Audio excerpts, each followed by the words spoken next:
ಇರಲಿ madam. TB. Jayachandra ಅವರು ನಮ್ಮ ಜೊತೆ ದೂರವಾಣಿ ಸಂಪರ್ಕದಲ್ಲಿದ್ದಾರೆ. ಸರ್ ನಮಸ್ಕಾರ. ನಮಸ್ಕಾರ, ಹೇಳಮ್ಮ.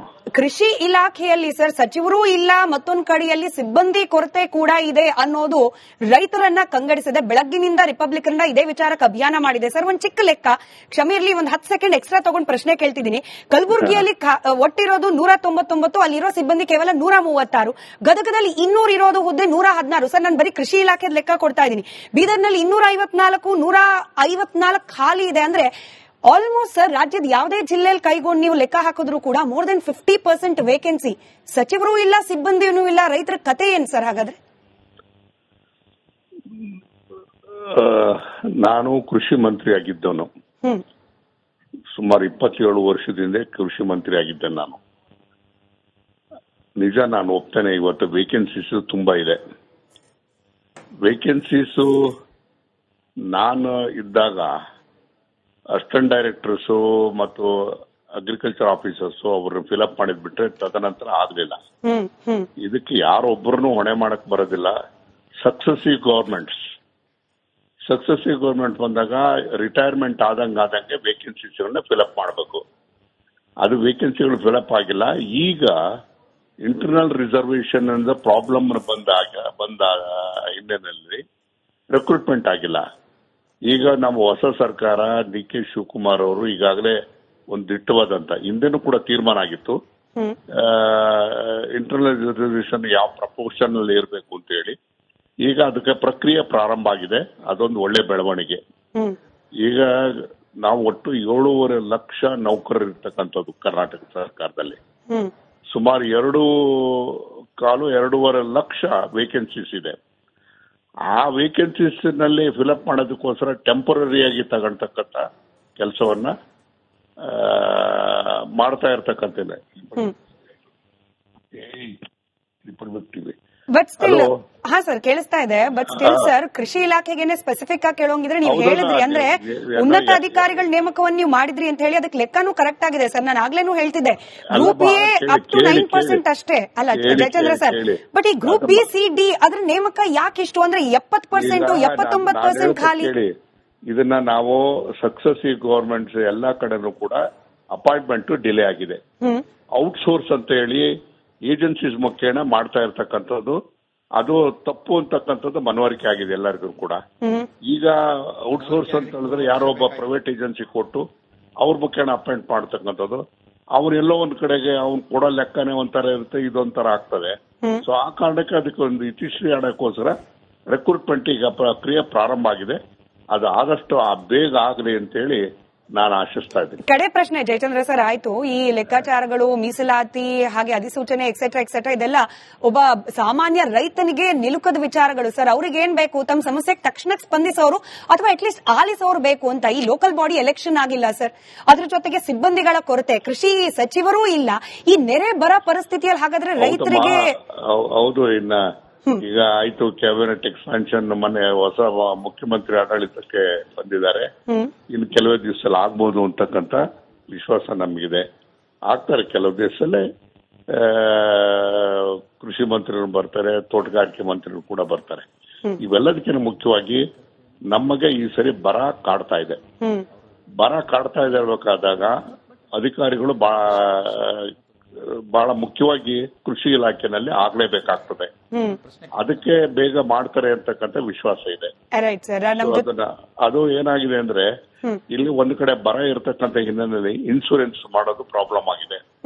ಈಗಾಗಲೇ ನಾನು ಕೂಡ ಇಂಟರ್ಫಿಯರ್ ಆಗಿ ಎಲ್ಲೆಲ್ಲಿ ಈಗ 3-4 ಬೆಳೆಗಳು, ತೋಟಗಾರಿಕೆ ಬೆಳೆಗಳಿಗೆ ಇನ್ಶೂರೆನ್ಸ್ ಆಗೋದು ಎಕ್ಸ್ಪೈರ್ ಆಗೋಯ್ತು. ಅದನ್ನು 15 ದಿವಸ ಎಕ್ಸ್ಟೆಂಡ್ ಮಾಡಿಸ್ತಕ್ಕಂಥ ಕೆಲಸವನ್ನು ಕೂಡ ನಾನು ಕೂಡ ದೆಹಲಿನಲ್ಲಿ ಸಂಪರ್ಕದಲ್ಲಿದ್ದು ಅದನ್ನು ಇಶ್ಯೂ ಮಾಡಿದ್ವಿ. ಸೊ ಇದೆಲ್ಲ ಮಾಡಬೇಕಾದಾಗ ಅಧಿಕಾರಿಗಳ ಕ್ರಿಯಾಶೀಲತೆ ಬರಬೇಕಾಗ್ತದೆ, ರಿಕ್ರೂಟ್ಮೆಂಟ್ ಆಗಬೇಕು. ಅದಕ್ಕೆ ಎಲ್ಲಾ ರೀತಿ ಒತ್ತಾಯ ಮಾಡಿದ್ರೆ ಪ್ರಕ್ರಿಯೆ ಪ್ರಾರಂಭ ಆಗಿದೆ. ರೈಟ್ ಸರ್, ಧನ್ಯವಾದ. ನಮ್ಮ ಜೊತೆಯಲ್ಲಿ ಇಷ್ಟೊತ್ತು ಕನೆಕ್ಟೆಡ್ ಇದ್ದಕ್ಕೆ. ದಿಲೀಪ್ ಅವರು ಕೇವಲ 3-4 ಪ್ರಶ್ನೆಗೆ ಮಾತ್ರ ಕನೆಕ್ಟೆಡ್ ಇದ್ರು. ನಿಮ್ಗೊಂದು ಪ್ರಶ್ನೆ ಇತ್ತು. ನಟರಾಜ್ ಇರ್ಲಿ ಮೇಡಮ್. ಟಿ.ಬಿ. ಜಯಚಂದ್ರ ಅವರು ನಮ್ಮ ಜೊತೆ ದೂರವಾಣಿ ಸಂಪರ್ಕದಲ್ಲಿದ್ದಾರೆ. ಸರ್ ನಮಸ್ಕಾರ. ನಮಸ್ಕಾರ, ಹೇಳಮ್ಮ. ಕೃಷಿ ಇಲಾಖೆಯಲ್ಲಿ ಸರ್ ಸಚಿವರೂ ಇಲ್ಲ, ಮತ್ತೊಂದು ಕಡೆಯಲ್ಲಿ ಸಿಬ್ಬಂದಿ ಕೊರತೆ ಕೂಡ ಇದೆ ಅನ್ನೋದು ರೈತರನ್ನ ಕಂಗಡಿಸಿದೆ. ಬೆಳಗ್ಗಿನಿಂದ ರಿಪಬ್ಲಿಕನ್ ಇದೇ ವಿಚಾರಕ್ಕೆ ಅಭಿಯಾನ ಮಾಡಿದೆ. ಸರ್, ಒಂದ್ ಚಿಕ್ಕ ಲೆಕ್ಕ, ಕ್ಷಮೆ ಇರಲಿ, ಒಂದ್ 10 ಸೆಕೆಂಡ್ ಎಕ್ಸ್ಟ್ರಾ ತಗೊಂಡು ಪ್ರಶ್ನೆ ಕೇಳ್ತಿದ್ದೀನಿ. ಕಲಬುರಗಿಯಲ್ಲಿ ಒಟ್ಟಿರೋದು 199, ಅಲ್ಲಿರೋ ಸಿಬ್ಬಂದಿ ಕೇವಲ 136. ಗದಗದಲ್ಲಿ 200 ಇರೋದು ಹುದ್ದೆ 116. ಸರ್, ನಾನು ಬರೀ ಕೃಷಿ ಇಲಾಖೆ ಲೆಕ್ಕ ಕೊಡ್ತಾ ಇದ್ದೀನಿ. ಬೀದರ್ನಲ್ಲಿ 254, 154 ಖಾಲಿ ಇದೆ. ಅಂದ್ರೆ ಆಲ್ಮೋಸ್ಟ್ ಸರ್ ರಾಜ್ಯದ ಯಾವುದೇ ಜಿಲ್ಲೆಯಲ್ಲಿ ಕೈಗೊಂಡು ನೀವು ಲೆಕ್ಕ ಹಾಕಿದ್ರು ಕೂಡ ಮೋರ್ ದೆನ್ 50% ವೇಕೆನ್ಸಿ. ಸಚಿವರೂ ಇಲ್ಲ, ಸಿಬ್ಬಂದಿನೂ ಇಲ್ಲ. ರೈತರ ಕತೆ ಏನ್ ಸರ್ ಹಾಗಾದ್ರೆ? ನಾನು ಕೃಷಿ ಮಂತ್ರಿ ಆಗಿದ್ದವನು. ಸುಮಾರು 27 ವರ್ಷದಿಂದ ಕೃಷಿ ಮಂತ್ರಿ ಆಗಿದ್ದೆ ನಾನು. ನಿಜ, ನಾನು ಒಪ್ತೇನೆ, ಇವತ್ತು ವೇಕೆನ್ಸೀಸ್ ತುಂಬಾ ಇದೆ. ವೇಕೆನ್ಸೀಸು ನಾನು ಇದ್ದಾಗ ಅಸಿಸ್ಟೆಂಟ್ ಡೈರೆಕ್ಟರ್ಸು ಮತ್ತು ಅಗ್ರಿಕಲ್ಚರ್ ಆಫೀಸರ್ಸು ಅವ್ರನ್ನ ಫಿಲಪ್ ಮಾಡಿದ್ಬಿಟ್ರೆ ತದನಂತರ ಆಗಲಿಲ್ಲ. ಇದಕ್ಕೆ ಯಾರೊಬ್ಬರನ್ನು ಹೊಣೆ ಮಾಡಕ್ ಬರೋದಿಲ್ಲ. ಸಕ್ಸೆಸಿವ್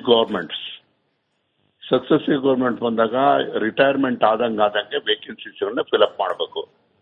ಅದು ವೇಕೆನ್ಸಿಗಳು ಫಿಲಪ್ ಆಗಿಲ್ಲ.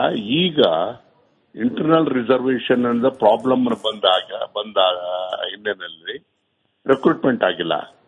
ಈಗ ನಮ್ಮ ಹೊಸ ಸರ್ಕಾರ ಡಿ.ಕೆ. ಶಿವಕುಮಾರ್ ಅವರು ಈಗಾಗಲೇ ಒಂದು ದಿಟ್ಟವಾದಂತ, ಹಿಂದೆನೂ ಕೂಡ ತೀರ್ಮಾನ ಆಗಿತ್ತು, ಇಂಟರ್ನಲ್ ರಿಸರ್ವೇಶನ್ ಯಾವ ಪ್ರಪೋರ್ಷನ್ ಅಲ್ಲಿ ಇರಬೇಕು ಅಂತ ಹೇಳಿ. ಈಗ ಅದಕ್ಕೆ ಪ್ರಕ್ರಿಯೆ ಪ್ರಾರಂಭ ಆಗಿದೆ. ಅದೊಂದು ಒಳ್ಳೆ ಬೆಳವಣಿಗೆ. ಈಗ ನಾವು ಒಟ್ಟು 7.5 ಲಕ್ಷ ನೌಕರರು ಇರ್ತಕ್ಕಂಥದ್ದು ಕರ್ನಾಟಕ ಸರ್ಕಾರದಲ್ಲಿ. ಸುಮಾರು 2.25 ಲಕ್ಷ ವೇಕೆನ್ಸೀಸ್ ಇದೆ. ಆ ವೇಕೆನ್ಸೀಸ್ ನಲ್ಲಿ ಫಿಲಪ್ ಮಾಡೋದಕ್ಕೋಸ್ಕರ ಟೆಂಪರರಿಯಾಗಿ ತಗೊಳ್ತಕ್ಕಂಥ ಕೆಲಸವನ್ನ ಮಾಡ್ತಾ ಇರ್ತಕ್ಕಂಥದ್ದೇ. ಬಟ್ ಸ್ಟಿಲ್, ಹಾ ಸರ್ ಕೇಳಿಸ್ತಾ ಇದೆ. ಬಟ್ ಸ್ಟಿಲ್ ಸರ್, ಕೃಷಿ ಇಲಾಖೆಗೆ ಸ್ಪೆಸಿಫಿಕ್ ಆಗಿ ಕೇಳೋಂಗಿದ್ರೆ ನೀವು ಹೇಳಿದ್ರಿ, ಅಂದ್ರೆ ಉನ್ನತ ಅಧಿಕಾರಿಗಳ ನೇಮಕವನ್ನು ನೀವು ಮಾಡಿದ್ರಿ ಅಂತ ಹೇಳಿ ಅದಕ್ಕೆ ಲೆಕ್ಕನೂ ಕರೆಕ್ಟ್ ಆಗಿದೆ ಸರ್. ನಾನು ಆಗ್ಲೇನೂ ಹೇಳ್ತಿದ್ದೆ, ಗ್ರೂಪ್ ಎ ಅಪ್ ಟು 9% ಅಷ್ಟೇ ಅಲ್ಲ ಜಯಚಂದ್ರ ಸರ್. ಬಟ್ ಈ ಗ್ರೂಪ್ ಬಿ, ಸಿ, ಡಿ ಅದ್ರ ನೇಮಕ ಯಾಕೆ ಇಷ್ಟು ಅಂದ್ರೆ 70%, 79% ಖಾಲಿ? ಇದನ್ನ ನಾವು ಸಕ್ಸೆಸಿವ್ ಗವರ್ಮೆಂಟ್ಸ್ ಎಲ್ಲಾ ಕಡೆನೂ ಕೂಡ ಅಪಾಯಿಂಟ್ಮೆಂಟ್ ಡಿಲೇ ಆಗಿದೆ. ಔಟ್ಸೋರ್ಸ್ ಅಂತ ಹೇಳಿ ಏಜೆನ್ಸೀಸ್ ಮುಖೇನ ಮಾಡ್ತಾ ಇರ್ತಕ್ಕಂಥದ್ದು, ಅದು ತಪ್ಪು ಅಂತಕ್ಕಂಥದ್ದು ಮನವರಿಕೆ ಆಗಿದೆ ಎಲ್ಲರಿಗೂ ಕೂಡ. ಈಗ ಔಟ್ಸೋರ್ಸ್ ಅಂತ ಹೇಳಿದ್ರೆ ಯಾರೋ ಒಬ್ಬ ಪ್ರೈವೇಟ್ ಏಜೆನ್ಸಿ ಕೊಟ್ಟು ಅವ್ರ ಮುಖೇನ ಅಪಾಯಿಂಟ್ ಮಾಡ್ತಕ್ಕಂಥದ್ದು, ಅವರೆಲ್ಲೋ ಒಂದ್ ಕಡೆಗೆ ಅವ್ನು ಕೊಡೋ ಲೆಕ್ಕನೇ ಒಂಥರ ಇರುತ್ತೆ, ಇದೊಂಥರ ಆಗ್ತದೆ. ಸೊ ಆ ಕಾರಣಕ್ಕೆ ಅದಕ್ಕೆ ಒಂದು ಇತಿಶ್ರೀ ಆಡೋಕ್ಕೋಸ್ಕರ ರಿಕ್ರೂಟ್ಮೆಂಟ್ ಈಗ ಪ್ರಕ್ರಿಯೆ ಪ್ರಾರಂಭ ಆಗಿದೆ. ಅದು ಆದಷ್ಟು ಬೇಗ ಆಗಲಿ ಅಂತೇಳಿ ನಾನು ಆಶಿಸ್ತಾ ಇದ್ದೀನಿ. ಕಡೆ ಪ್ರಶ್ನೆ ಜಯಚಂದ್ರ ಸರ್, ಆಯ್ತು ಈ ಲೆಕ್ಕಾಚಾರಗಳು, ಮೀಸಲಾತಿ, ಹಾಗೆ ಅಧಿಸೂಚನೆ ಎಕ್ಸೆಟ್ರಾ ಇದೆಲ್ಲ ಒಬ್ಬ ಸಾಮಾನ್ಯ ರೈತನಿಗೆ ನಿಲುಕದ ವಿಚಾರಗಳು ಸರ್. ಅವ್ರಿಗೆ ಏನ್ ಬೇಕು? ತಮ್ಮ ಸಮಸ್ಯೆಗೆ ತಕ್ಷಣಕ್ಕೆ ಸ್ಪಂದಿಸೋರು ಅಥವಾ ಅಟ್ಲೀಸ್ಟ್ ಆಲಿಸೋರು ಬೇಕು ಅಂತ. ಈ ಲೋಕಲ್ ಬಾಡಿ ಎಲೆಕ್ಷನ್ ಆಗಿಲ್ಲ ಸರ್, ಅದ್ರ ಜೊತೆಗೆ ಸಿಬ್ಬಂದಿಗಳ ಕೊರತೆ, ಕೃಷಿ ಸಚಿವರೂ ಇಲ್ಲ. ಈ ನೆರೆ ಬರ ಪರಿಸ್ಥಿತಿಯಲ್ಲಿ ಹಾಗಾದ್ರೆ ರೈತರಿಗೆ ಹೌದು. ಇನ್ನ ಈಗ ಆಯ್ತು, ಕ್ಯಾಬಿನೆಟ್ ಎಕ್ಸ್ಪಾನ್ಷನ್ ಮೊನ್ನೆ ಹೊಸ ಮುಖ್ಯಮಂತ್ರಿ ಆಡಳಿತಕ್ಕೆ ಬಂದಿದ್ದಾರೆ. ಇನ್ನು ಕೆಲವೇ ದಿವಸದಲ್ಲಿ ಆಗ್ಬಹುದು ಅಂತಕ್ಕಂಥ ವಿಶ್ವಾಸ ನಮಗಿದೆ. ಆಗ್ತಾರೆ, ಕೆಲವು ದಿವಸದಲ್ಲೇ ಕೃಷಿ ಮಂತ್ರಿಗಳು ಬರ್ತಾರೆ, ತೋಟಗಾರಿಕೆ ಮಂತ್ರಿಗಳು ಕೂಡ ಬರ್ತಾರೆ. ಇವೆಲ್ಲದಕ್ಕಿಂತ ಮುಖ್ಯವಾಗಿ ನಮಗೆ ಈ ಸರಿ ಬರ ಕಾಡ್ತಾ ಇದೆ. ಇರಬೇಕಾದಾಗ ಅಧಿಕಾರಿಗಳು ಬಹಳ ಮುಖ್ಯವಾಗಿ ಕೃಷಿ ಇಲಾಖೆನಲ್ಲಿ ಆಗ್ಲೇಬೇಕಾಗ್ತದೆ. ಅದಕ್ಕೆ ಬೇಗ ಮಾಡ್ತಾರೆ ಅಂತಕ್ಕಂಥ ವಿಶ್ವಾಸ ಇದೆ. ಅದು ಏನಾಗಿದೆ ಅಂದ್ರೆ, ಇಲ್ಲಿ ಒಂದು ಕಡೆ ಬರ ಇರತಕ್ಕಂಥ ಹಿನ್ನೆಲೆಯಲ್ಲಿ ಇನ್ಶೂರೆನ್ಸ್ ಮಾಡೋದು ಪ್ರಾಬ್ಲಮ್ ಆಗಿದೆ. ಈಗಾಗಲೇ ನಾನು ಕೂಡ ಇಂಟರ್ಫಿಯರ್ ಆಗಿ ಎಲ್ಲೆಲ್ಲಿ ಈಗ 3-4 ಬೆಳೆಗಳು, ತೋಟಗಾರಿಕೆ ಬೆಳೆಗಳಿಗೆ ಇನ್ಶೂರೆನ್ಸ್ ಆಗೋದು ಎಕ್ಸ್ಪೈರ್ ಆಗೋಯ್ತು. ಅದನ್ನು 15 ದಿವಸ ಎಕ್ಸ್ಟೆಂಡ್ ಮಾಡಿಸ್ತಕ್ಕಂಥ ಕೆಲಸವನ್ನು ಕೂಡ ನಾನು ಕೂಡ ದೆಹಲಿನಲ್ಲಿ ಸಂಪರ್ಕದಲ್ಲಿದ್ದು ಅದನ್ನು ಇಶ್ಯೂ ಮಾಡಿದ್ವಿ. ಸೊ ಇದೆಲ್ಲ ಮಾಡಬೇಕಾದಾಗ ಅಧಿಕಾರಿಗಳ ಕ್ರಿಯಾಶೀಲತೆ ಬರಬೇಕಾಗ್ತದೆ, ರಿಕ್ರೂಟ್ಮೆಂಟ್ ಆಗಬೇಕು. ಅದಕ್ಕೆ ಎಲ್ಲಾ ರೀತಿ ಒತ್ತಾಯವನ್ನು ಮಾಡಿದ್ರೆ ಪ್ರಕ್ರಿಯೆ ಪ್ರಾರಂಭ ಆಗಿದೆ. ರೈಟ್ ಸರ್, ಧನ್ಯವಾದ. ನಮ್ಮ ಜೊತೆಯಲ್ಲಿ ಇಷ್ಟೊತ್ತು ಕನೆಕ್ಟೆಡ್ ಇದ್ದದಕ್ಕೆ. ದಿಲೀಪ್ ಅವರು ಕೇವಲ 3-4 ಪ್ರಶ್ನೆಗೆ ಮಾತ್ರ ಕನೆಕ್ಟೆಡ್ ಇದ್ರು. ನಿಮ್ಗೊಂದು ಪ್ರಶ್ನೆ ಇತ್ತು. ನಟರಾಜ್